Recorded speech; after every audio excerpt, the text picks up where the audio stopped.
Today, I'm sharing what it was like for me to draft my first sloper and what I wish someone would have told me before I started. Let's dive in. I've wanted to learn how to draft my own patterns for so long. Back in fashion school, I used to work in the costume shop, and in that, the director would hand me a photo of a beautiful gown or whatever, garment that I had to recreate, and she'd give me the fabric. What I would do is then I'd go into these big drawers that had patterns, every size, every shape, pattern. And I'd find the sleeve that I was looking for, and I'd find a bodice that I wanted, and I'd find one that had a skirt. And then I would just sort of Frankenstein all these different shapes together to create the garment that I wanted. This worked well because these garments were just for the stage, so they did not have to be perfect. And then I would try them on the actor, and voila, we had the beautiful gown or garment that we needed for the play. But it really is not the correct way. It's something that you can do a little bit of, but if you really want to make quality, precise garments, I really wanted to learn how to do it the correct way. So fast forward many years, I decided to finally plunge in and learn how to make patterns on my own. I watched some tutorials of how people were doing it, and it was like mind numbing, thinking like all these calculations. And I'm like, wait, I'm not sure that I want to do that. Seems very complicated. Then I contemplated perhaps buying a sloper. There's many places you can buy one online, and then you just tweak it to fit you.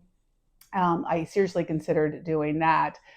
But I'm like, if I'm going to do this, I should just learn how to do it from scratch so it fits me perfectly.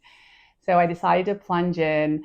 I started with Susie Furr's method, and she had some video tutorials as well as a book, which are both excellent.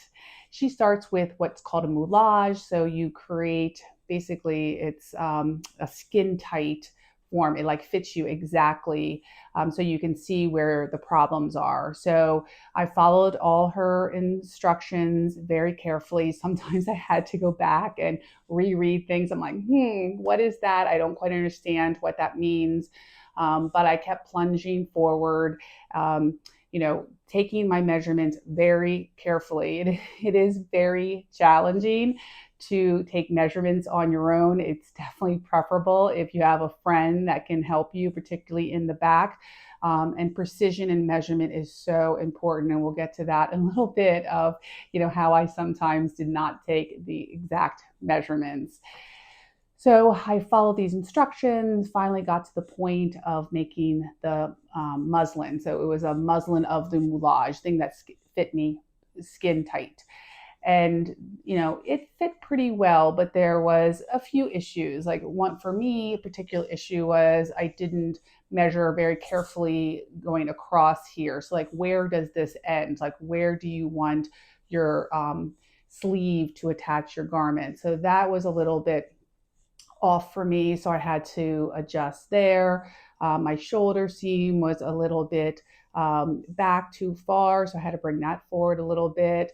My waist was too high, so I had to lower that a little bit. So, but these are minor tweaks, nothing major, because I was very careful with my calculations. I would say the biggest problem with my moulage was incorrect measurements, like, because some areas are just much more difficult to measure than other areas.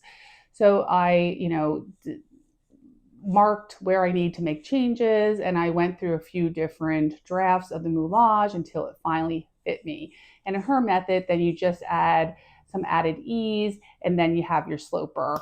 And I just loved it. It was just amazing to be able to finally have accomplished this. Now, this did take me a few days to do. I've made many slopers since then, and now I can whip one out in just a few hours. It's really just a little bit of a learning curve to understand the concept.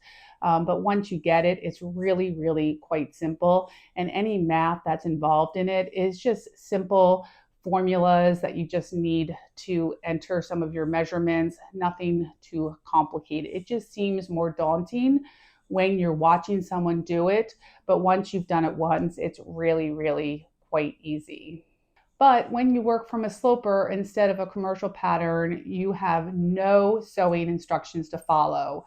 That's why I carefully curated and created this for you, which is a list of the sewing order of operations to follow for any garment. You can get the link in the description below.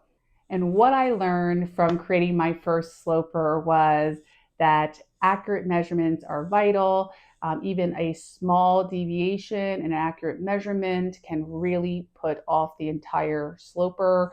I go back and I change my measurements when I realize that I've measured wrong. So I always have very accurate measurements for when I want to create another sloper. But measurements don't tell the full story. Your body shape is so important. So we all have different body shapes, and the way that your calculations are going to impact it could be different for everyone. So that's why the muslin is so important to see how it really fits on you and then to make any adjustments.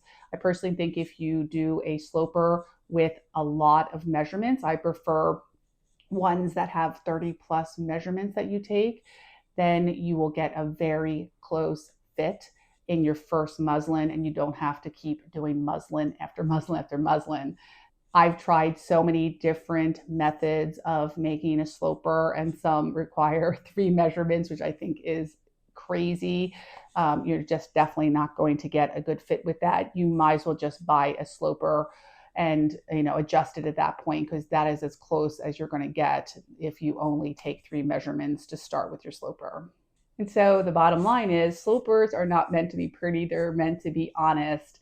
They have to reflect your actual body shape, and we all have different body shapes. But once you get that to fit your body shape, the clothes are going to fit you and you're going to feel so much better in your clothes. And the muslin is where the magic happens. So it's important that you get a very, very accurate measurement, so you get that first draft of the sloper in really good shape, but only then will you be able to make these minor modifications with the muslin. And that's where you're going to really see how it fits you and where any incorrect measurements may be reflected, and then you make it fit you just perfectly. So for anyone who wants to start this amazing process of creating your own sloper, I would say don't rush. This is the foundation for everything. So while you can do it in a few hours, you do not need to your first time around. I would definitely say take your time, read the instructions carefully, find a method that is going to be easier. There's some that are better than others, in my opinion. I do have a video, I'll link it here, that does go through the different books that I have read and slopers that I have tried and my opinion on each. And a muslin is a must. You cannot create a sloper and then just jump right into creating a garment. You must do a muslin, 2, 3, 4, however you need. I think you need less muslins the more measurements you start with. So if you find a method that has more measurements, I think you're going to then maybe spend a little bit more time in taking your measurements and doing the sloper, but you're going to spend less time in the muslin phase, which is what I prefer. I actually love drafting now. I think it's just very relaxing drafting a sloper. And you're going to perhaps have to keep updating your sloper if your shape changes at all over the years. So with that in mind, I would recommend that you take breaks if you get frustrated. There's certain times when I was creating my first sloper that I was scratching my head, like, what in the world does she mean by this? I don't quite understand. Sometimes you take a break, you can come back with fresh eyes, and then it all makes sense. It is really not complicated. It just seems complicated while you're watching someone else do it from the very beginning. I just remember so clearly me watching someone create the sloper and like, do this, do that. And it's like, this is too confusing, but it really, really isn't. And honestly, this first sloper does not need to be perfect. I found that when I made my first garment with it and then I wore that garment all day, I found a lot more fitting issues that I would just never have discovered putting on a muslin and standing in front of a mirror for a couple of minutes. When you're wearing it all day, you're walking, you're sitting, you're bending down, and you start seeing things that aren't quite fitting. I had some gaping neck issues. I had it falling backwards. I mean, these are just like more subtle things that you just cannot really tell when you're just standing there. But we'll get into that next week. I'm going to talk about my experience of when I created my first garment with this sloper and walk you through that whole process. If you want to learn more about how to get your hands on a sloper, check out this video here. And don't forget to download the Order of Operations freebie, link in the description below. Let me know in the comments if you've created your own sloper yet, or if you're still just psyching yourself up. And if you've enjoyed this video, please like and subscribe.